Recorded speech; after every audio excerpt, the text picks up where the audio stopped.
Episode 6 తప్పు జరిగిపోయింది. విరాట్ కు చెప్పకుండా పబ్ కి వెళ్లిన హాసినిని వాష్రూమ్ దగ్గర 4 వ్యక్తులు అడ్డించారు. వాళ్ళ నుండి ఎలా తప్పించుకోవాలో తెలియక కంగారు పడుతూ ఎవరైనా ఉన్నారేమో అని అటు ఇటు చూసింది. నైట్ టైం కావడం వలన ఆ కారిడార్ మొత్తం ఖాళీగా ఉంది. హెల్ప్ అని గొంతు చించుకున్నా ఎవరికి వినిపించే పరిస్థితులు లేవు. ఇంతలో వారిలో ఒకడు, ఏంటి పాప అలా చూస్తున్నావు, అంత నచ్చానా అని వెకిలిగా నవ్వుతూ ముందుకు వచ్చాడు. మరొకడు, పాపకు ఒంటరిగా బోర్ కొడుతున్నట్లుందిరా, కాసేపు మనం అందరం కలిసి తనతో ఆట ఆడుకుందామా, ఏ పాప ఆడతావా మాతో అంటూ హాసిని మీదకు వెళ్ళాడు. ఆ మాటలకు కోపంతో హాసిని కళ్ళు ఎరిపెక్కాయి. ఆ మరుక్షణమే అబ్బా చచ్చండ్రా దేవుడా అంటూ ఆ రౌడీ తల పట్టుకున్నాడు. అతడి తల్లోంచి రక్తం దారలా కారుతుంది. ఏమైందా అని చూసిన మిగిలిన రౌడీలకి హాసిని చేతిలో ఓ ఇటుక కనిపించింది. నీకెంత ధైర్యం, మావన్నే కొడతావా అంటూ వారిలో ఒకడు హాసిని చెంప మీద కొట్టాడు. ఇంతలో మరొకడు ఆమె చుట్టూను పట్టుకొని వాష్రూమ్స్ కి వెనకగా ఉన్న స్టోర్ రూమ్ లోకి లాక్కొని హాసినిని నేల మీద తోశాడు. తరువాత ఆ 4 హాసినిని చుట్టుముట్టారు. నా జోలికి వచ్చారంటే ఒక్కొక్కరు ఈ రోజు నా చేతిలో చస్తారు అంటూ వారికే మాత్రం భయపడకుండా పళ్ళు బిగించింది హాసిని. ఆ మాటకు వాళ్ళు ఒకరి ముఖాలు ఒకరు చూసుకొని పక్కున నవ్వడం మొదలు పెట్టారు. వాళ్ళలో ఒకడు, చూడండి దీన్ని, గుప్పడంత కండ కూడా లేదు, గుండె నిండా ధైర్యం మాత్రం ఉంది అని వెటకారం చేశాడు. అయినా ఏం చూసుకోనే నీకు ఈ ధైర్యం అని అడిగాడు ఇంకొకడు. వెంటనే వారికి వెనక నుంచి, నన్ను చూసుకునే అని ఓ గొంతు చాలా గంభీరంగా వినిపించింది. అది విని అందరూ ఆశ్చర్యపోతూ వెనక్కి తిరిగి చూశారు. చీకట్లో నిలబడిన ఆ వ్యక్తి లైటర్ తో చాలా స్టైలిష్ గా సిగరెట్ ని వెలిగించాడు. ఆ వెలుగులో అతడి ముఖం కనిపించడం, ఆ రౌడీల కళ్ళు భయంతో పెద్దవి కావడం రెండూ ఒకేసారి జరిగాయి. వాళ్ళ నోట్లోంచి హిట్లర్ అన్న పేరు వణుకుతూ వచ్చింది. వెంటనే అందరూ విరాట్ కాళ్ళ మీద పడి, మమ్మల్ని క్షమించండి వివిఆర్, తను ఎవరో తెలియక అలా చేశాం అని బతిమలాడడం మొదలు పెట్టారు. తప్పు తెలిసి జరిగినా తెలియక జరిగినా క్షమించడం నా డిక్షనరీలోనే లేదు అని చాలా కటువుగా అన్నాడు వివిఆర్. వెంటనే హిట్లర్ మనుషులు ఆ 4 తల మీద పెద్ద రాడ్డుతో గట్టిగా కొట్టారు. ఒక్కొక్కరుగా అందరూ కుప్పకూలిపోయారు.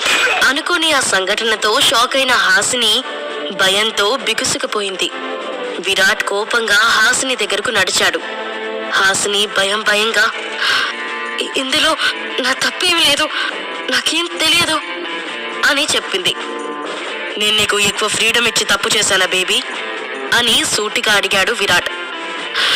లేదు అని నెమ్మదిగా బదులిచ్చింది హాసిని. మరి పబ్బుకెందుకు వచ్చావు? నిన్ను చూసి ఆ విధవులు రెచ్చిపోయేలా ఏం చేశావు అని అదో రకంగా అడిగాడు విరాట్. అతని మాటలకి హాసినికి పౌరుషం పొడుచుకొచ్చింది. వాళ్ళు మగాలే కదా, మగబుద్ధి అదంతే, ఈడియట్స్ అని తనలో తానే తిట్టుకుంటూ, నేను ప్యాలెస్ కి కాల్ చేసి చెప్పే వచ్చాను అని ఉక్రోషంగా అంది. ఎవరికి ఇన్ఫర్మేషన్ ఇచ్చావు అని కఠినంగా వినిపించింది విరాట్ వాయిస్. ప్యాలెస్ మేనేజర్ కి అని బింకంగా సమాధానం ఇచ్చింది హాసిని. నీ హస్బెండ్ ఎవరు అని సీరియస్ గా అడిగాడు విరాట్. అతని వాయిస్ లోని ఇంటెన్సిటీకి భయపడుతూ,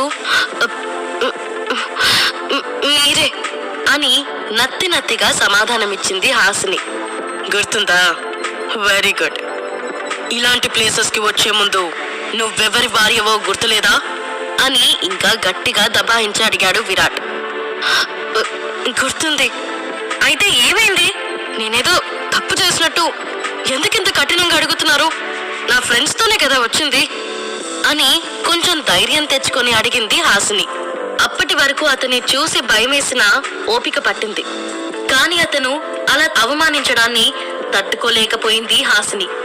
అందుకే మొండిగా విరాట్ కి ఎదురు మాట్లాడడం స్టార్ట్ చేసింది.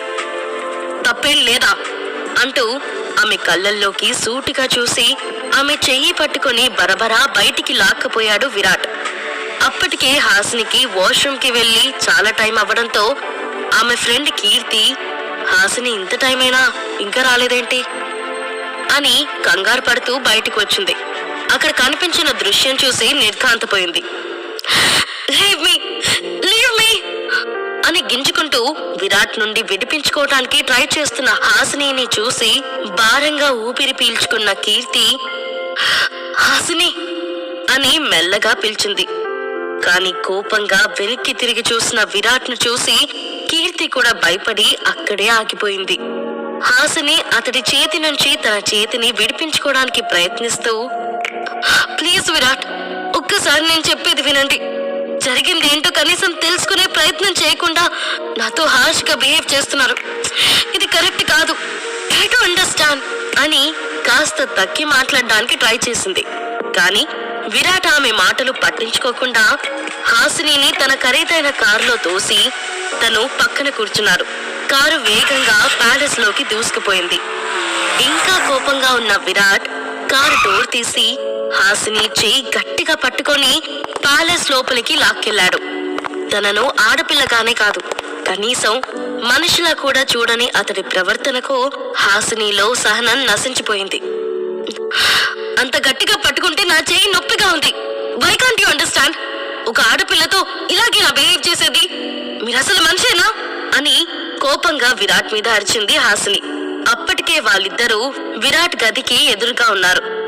హాసిని అన్న మాటకు విరాట్ ముఖం పాము బుసలు కొడుతున్నట్లుగా అయిపోయింది. ఇప్పటి వరకు ఈ విరాట్ కి ఎదురు తిరిగి మాట్లాడిన వాళ్ళు ఎవ్వరూ లేరు. ఇప్పుడు నేను ఏంటన్నది నీకు డీటెయిల్ గా తెలియాలి, అంతే కదా?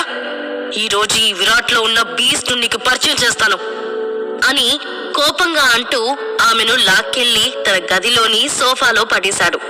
అతని ప్రవర్తనకి భయంతో కంపించిపోతూ, వద్దు విరాట్, ప్లీజ్ ప్లీజ్ వద్దు అంటూ రిక్వెస్ట్ చేసింది హాసిని.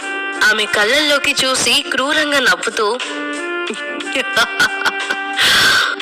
మనిషివేనా అని డౌట్ రేస్ చేసావు కదా, నేనేంటో చూపించొద్దా అంటూనే ఆమె డ్రెస్ కి ముందు వైపున్న బటన్స్ విప్పడం మొదలు పెట్టాడు విరాట్. కోపంతో అలా మాట్లాడేశాను, తప్పైపోయింది, ఐఎమ్ రియల్లీ సారీ, ప్లీజ్ నన్ను వదిలేండి అని అరుస్తున్న ఆమె పెదవులు మూతపడిపోయాయి. తన నిస్సహాయతను అవకాశంగా భావించి రాక్షసంగా ముద్దులు పెడుతున్న విరాట్ నుండి ఉక్కిరి బిక్కిరి అయింది హాసిని.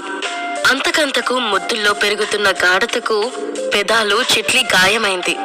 దారుణంగా ప్రవర్తిస్తున్న అతని మీద అసహ్యం వేస్తుంటే ప్రతిఘటించడానికి ట్రై చేసింది. ఆమె ఒంటి మీద టాప్ వీరైపోయి నేల మీద పడిపోయింది. దానితో అతని షర్ట్ కూడా జతకలిసింది. ఉద్రేకంగా కంఠం నుండి మొదలైన అతని పెదవుల ప్రయాణం ఆమె హృదయాన్ని చేరి ముద్దులతో కాసేపు ఉక్కిరి బిక్కిరి చేసి ఆమె నాభి అందాలను చూసి మైమర్చిపోయాయి. తన మీద తానే పూర్తిగా కంట్రోల్ తప్పిపోయాడు విరాట్. హాసిని బాడీ పైభాగంలో కేవలం బ్రా మాత్రమే ఉంది. విరాట్ దాని హుక్కుని తీయడానికి తన చేతిని అక్కడికి పోనిచ్చాడు. హాసిని ఏడుస్తూ, ప్లీజ్ విరాట్, ఇంకెప్పుడు పబ్లిక్ వెళ్ళను, మీరు నాకు 3 months టైం ఇచ్చారు కదా, మర్చిపోయారా అని అంది. అది వినగానే విరాట్ ఆమె కళ్ళల్లోకి చూశాడు. ఆమె కళ్ళు కన్నీళ్లతో నిండిపోయి ఎర్రగా ఉన్నాయి. ఆ కన్నీళ్లు అప్పటిదాకా పశువులా ప్రవర్తించిన అతడిలో ఏమోలో దాగి ఉన్న మనిషిని తడిమాయేమో. ఏమీ మాట్లాడకుండా పక్కకు వెళ్ళిపోయాడు. హాసిని ఏడుస్తూ తన రూంలోకి పరుగు తీసింది. మరుసటి రోజు కాలేజ్ క్యాంటీన్ లో కూర్చున్న హాసిని 3 నెలలు టైం ఇచ్చి 3 రోజుల్లోనే నరకం చూపించాడు, సాడిస్ట్ అని వివిఆర్ ని తిట్టుకుంటూ తన వేలుకున్న ఉంగరాన్ని కోపంగా పటపటా కొరుకుతూ ఉంది. ఇంతలో అక్కడికి వచ్చిన కీర్తి, ఏంటే విరాట్ మీద కోపం మొత్తాన్ని ఆ ఉంగరం మీద చూపిస్తున్నావు? అయినా మీ హాస్టల్ వార్డెన్ అంత స్ట్రిక్ట్ అనుకోలేదు. ముందే ఆ విషయం తెలుసుంటే నిన్నసలు పబ్కి పిలిచేదాన్నే కాదు అని అంది. ఆమె మాటలకు, ఇప్పుడు నువ్వు నన్ను చూసి నవ్వుకోవడానికి వచ్చావా? రాత్రి ఏమైపోయావు? నేను అంతసేపు వాష్రూమ్ నుంచి రాకపోతే నువ్వేం చేశావు అని కోపంగా అడిగింది హాసిని. అయ్యో, నువ్వు బాధపడుతుంటే నేనెందుకు నవ్వుతానే? నేను బెస్ట్ ఫ్రెండ్ని. నైట్ మన ఫ్రెండ్స్ నన్ను డాన్స్ చేయమని స్టేజ్ మీదకి లాక్కెళ్లారు. కాసేపు ఆ హడావిడిలో ఉండిపోయా. కానీ నువ్వు ఎంతసేపటికి కనిపించకపోయేసరికి నీకోసం వచ్చాను. అప్పటికి విరాట్ నేను తీసుకెళ్తున్నాడు. ఇంతకీ ఏం జరిగిందే అని అడిగింది కీర్తి. ఆమెకు పబ్లో జరిగిందంతా చెప్పింది హాసిని. అంతా విని విరాట్ రాకపోయి ఉంటే చాలా పెద్ద ప్రమాదమే జరుగుండేది కదా అంటూ హాసిని ముఖంలోకి చూసింది కీర్తి. హాసిని ఎటో చూస్తూ బయట వాళ్ళ నుంచి తను కాపాడాడు, కానీ తన నుంచి ఎవరు కాపాడతారు అని బాధగా అంది. హాసిని పెదవులకైన గాయం, ఏడ్చినట్లుగా ఉబ్బిన ఆమె కళ్ళను చూసి ఏం జరుగుంటుందో కీర్తి ఊహించగలిగింది. హాసినిని ఓదార్చినట్లుగా కీర్తి ఆమె భుజం పైన చేయి వేసింది. ఇంతలో టేబుల్ మీదున్న తన మొబైల్ రింగ్ అవడంతో చేతిలోకి తీసుకుంది హాసిని. డిస్ప్లేలో కనిపిస్తున్న తండ్రి బలరాం నేమ్ చూసి విసుగ్గా కట్ చేసి పక్కకు పడేసింది. కానీ అవతల నుండి ఆగకుండా కాల్స్ వస్తుండటంతో చిరాగ్గా లిఫ్ట్ చేసి, ఎందుకు ఫోన్ చేశారు అని అసహనంగా అడిగింది హాసిని. కాల్ ఎందుకు లిఫ్ట్ చేయలేదు అని కోపంగా అడిగాడు తండ్రి బలరాం. వచ్చిన ప్రతి ఫోన్ కాల్ అటెండ్ చేయడానికి నేనేం ఖాళీగా లేను అంటూ చిరాగ్, నువ్వు ఎవరితో మాట్లాడుతున్నావో తెలుస్తుందా? కన్న తండ్రితో ఎలా ప్రవర్తించాలో కూడా తెలియకుండా తయారవుతున్నావు అని కోపంగా అన్నాడు బలరాం. ఆ మాటకు హాసిని పెద్దగా నవ్వుతూ, నేను కూతుర్ని అని మీకింకా గుర్తుందా అని వెటకారంగా అంది. నీ పిచ్చివాగుడు కట్టిపెట్టి చెప్పింది విను. రేపు మా మ్యారేజ్ యానివర్సరీ, షార్ప్ 6 o'clock కల్లా నువ్వు ఇక్కడ ఉండాలి అని చెప్పి కాల్ కట్ చేశాడు బలరాం. ప్రతి ఒక్కరూ నన్ను శాసించే వాళ్ళే అని కోపంగా అంటున్న హాసినిని చూసి ఏమైందని కీర్తి అడిగింది. తన తండ్రి కాల్ చేయడానికి కారణమేంటో కీర్తికి చెప్పింది హాసిని. పార్టీకి వెళ్తున్నావా అని కీర్తి అడిగింది. తప్పదు కదా, ఈసారి ఆ తల్లి కూతుర్లు ఇద్దరు కలిసి ఎలాంటి ప్లాన్లు వేస్తారో చూడాలి అని అంది హాసిని. చిన్నతనంలోనే తల్లి పోగొట్టుకున్న హాసిని ఆ తర్వాత ఆమె సవతి తల్లి మహేశ్వరి, ఆమె కూతురు హారతి కారణంగా తన తండ్రికి కూడా దూరమైంది. పెద్ద బిజినెస్ మ్యాగ్నెట్ కూతురైనప్పటికీ చిన్నప్పటి నుంచి చాలా సింపుల్ లైఫ్ ని లీడ్ చేసింది. కాలేజ్లో స్కాలర్షిప్ వచ్చిన దగ్గర నుంచి పూర్తిగా తన కాళ్ళ మీదే తను బతుకుతుంది. ఆ ఇంటికి వెళ్లాలంటేనే హాసినికి చిరాకు. ఎందుకంటే మహేశ్వరి, హారతి ఇద్దరు కలిసి కావాలని తనని రెచ్చగొట్టి తండ్రి ముందు బుక్ చేస్తారు. నిజం తెలియని బలరాం కూడా హాసినిదే తప్పు అని వాళ్ళని సపోర్ట్ చేస్తూ ఉండటంతో ఇద్దరి మధ్య దూరం పెరుగుతూ వచ్చింది. కానీ ఈసారి తన తండ్రితో మహేశ్వరి జరుపుకునే మ్యారేజ్ యానివర్సరీ ఎలాగైనా చెడగొట్టాలని హాసిని పంతం పట్టింది. అందుకే కావాలని పార్టీకి తన తల్లి పెళ్లి చీరను కట్టుకుని వెళ్ళింది. లెమనల్లోకి పింక్ బార్డర్ ఉన్న బనారస్ పట్టు చీరకు పింక్ ఎంబ్రాయిడరీ బ్లౌజ్ వేసుకుని కాస్త జుట్టు పాయను తీసి పిన్ పెట్టి హెయిర్ ని లూజ్ గా వదిలింది. మమ్మీ, నన్ను ఇలా చూసైనా నాన్నకు నువ్వు గుర్తు రావాలని నా ఆశ అని అద్దంలో చూసుకొని అంది. పార్టీకి వెళ్లిన హాసిని హాల్లో గోల్డెన్ కలర్ జరీ శారీ కట్టుకునున్న తన కొత్త వజ్రాల నెక్లెస్ ను అందరికి చూపిస్తూ అట్టహాసంగా తిరుగుతున్న మహేశ్వరిని ఆమె వెనకే తోకలాగా ఫాలో అవుతూ స్కై బ్లూ ప్రిన్సెస్ గౌన్ లో ఉన్న హారతిని చూసింది. అప్పుడే హాసిని వైపు చూసిన మహేశ్వరి ఫేస్ మారిపోయింది. అయినా ఏం తెలియనట్టు పైకి ఎంతో ప్రేమ నటిస్తూ నవ్వుతూ వచ్చి హాసినిని హక్ చేసుకొని, అబ్బా హాసిని, ఎంతకాలమైందో నిన్ను చూసి. అసలు ఈ మధ్య బొత్తిగా ఇంటికి రావడమే మానేశావు. హాస్టల్లో ఫుడ్ సరిపోయినట్లేదు, చూడు ఎంతగా చిక్కిపోయావో అని అంది మహేశ్వరి. అప్పో అప్పో అప్పో, ఏం యాక్షన్! నటరత్న, నట విభూషణ్ ఇలా ఎన్ని అవార్డులు ఇచ్చినా నీకు తక్కువే అని మనసులో అనుకున్న హాసిని పైకి మాత్రం చిన్నగా నవ్వింది. పక్కనే ఉన్న హారతి, మామ్, హాసిని డైటింగ్ చేస్తుందేమో, తను కూడా వాళ్ళ అమ్మలాగా లావుగా వికారంగా అయిపోతానని భయం అనుకుంటా అని వెటకారంగా అంది. హాసినికి తన తల్లి గురించి ఎవరైనా ఏమైనా అంటే కోపం వస్తుంది. ఆ విషయం తెలిసిన తల్లి కూతుర్లు ఎప్పుడూ వాళ్ళ అమ్మ గురించి ఏదో ఒకటి మాట్లాడి హాసిని అరిచినప్పుడు అందరి దృష్టిలో ఆమెను చెడ్డ చేస్తూ వచ్చారు. నీ కళ్ళు పనిచేయడం లేదనుకుంటా హారతి, మా అమ్మ కంటే అందగతే ఈ ప్రపంచంలో ఎవ్వరూ లేరు. అయినా హాస్పిటల్లో శాంపుల్ కి పెట్టిన స్కెలిటన్ లాగా ఉండటం బ్యూటీ కాదు. దానికి ఫేస్ లో కాస్త కళ ఉండాలి. అయినా అది నీ రేంజ్ మనుషులకు అర్థం కాదులే అని హాసిని ఘాటుగా సమాధానం ఇచ్చింది. హారతి, నువ్వు కామ్గా ఉండు. అయినా హాసిని, ఇంత చీప్ క్వాలిటీ సారీ కట్టుకున్నావేంటి? లోపలికి వెళ్ళి నీకోసం రెడీ చేసిన డ్రెస్ మార్చుకుంటా. హారతి లాంటి డ్రెస్ నే నీకు కూడా తెచ్చాను. ఇద్దరి కూతుర్లని ఒకేలా చూసుకోవాలని నేను మీ నాన్న అనుకుంటాం అని దొంగ ప్రేమ నటిస్తూ చెప్పింది మహేశ్వరి. అవసరం లేదు, ఇదేం చీప్ క్వాలిటీ సారీ కాదు. ఇది మా అమ్మ సారీ. నా దృష్టిలో దీని విలువ చాలా ఎక్కువ అని అంది హాసిని.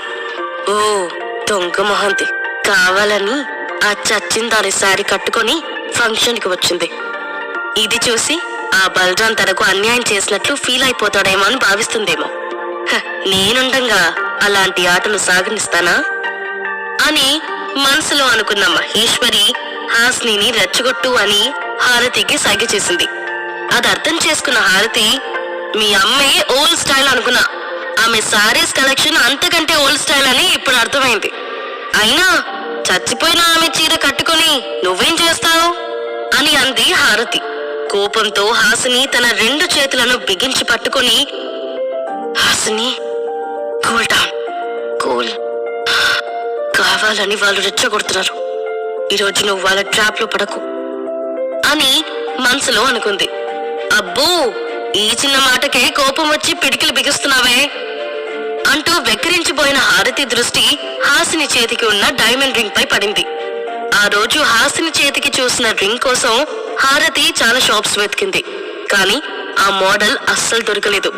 ఇప్పుడు తిరిగి ఆ రింగ్ చూడగానే అది కావాలన్న కోరిక హారతికి విపరీతంగా కలగడంతో, హాసిని, మర్యాదగా ఆ రింగ్ నాకివ్వు అని మెల్లగా అడిగింది. నీలాంటి సిగ్గులేని క్యాండిడేట్స్ ని నేను ఎక్కడా చూడలేదు. ఇది నాది, నీకివ్వను, అర్థమైందా అని హాసిని అంది. యూ, నన్నంటావా? చూడు, ఈ రోజు నీ గతి ఏమవుతుందో అంటూ వార్నింగ్ ఇచ్చి ఆ వెంటనే అందరూ వినేలా హారతి గట్టిగా ఏడవటం మొదలు పెట్టింది. హాసిని, ప్లీజ్ అలా బిహేవ్ చేయకు.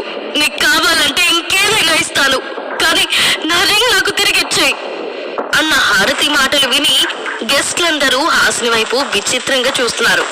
హారతి మాటలు వింటున్న హాసిని, గుడ్ యాక్షన్ హారతి, కంటిన్యూ, కానీ నువ్వు ఏం చేసినా నేను ఈ రింగ్ ఇవ్వను కాక ఇవ్వను అని కన్ఫర్మ్ గా చెప్పింది. మామూలుగానే హాసిని హారతి ముందు తగ్గడానికి ఒప్పుకోదు. పైగా ఆ ఉంగరాన్ని చేతి నుంచి తీస్తే పనిష్మెంట్ తీవ్రంగా ఉంటుందని విరాట్ వర్మ వార్నింగ్ కూడా ఇచ్చాడు. వెయిట్ చే హాసిని, ఈ రోజు ఎలాగైనా ఈ రింగ్ ని నీ నుంచి తీసుకొని తీరుతాను అని చెప్తూ హారతి ఇంకా గట్టిగా ఏడవటం మొదలు పెట్టింది. మరి హారతి దొంగ ప్లాన్ కి హాసిని తల వంచుతుందా? విరాట్ మాటను కాదని ఆ ఉంగరాన్ని హారతికి ఇస్తుందా? తెలుసుకోవాలంటే నెక్స్ట్ ఎపిసోడ్ వినాల్సిందే. వింటూనే ఉండండి పాకెట్ FM.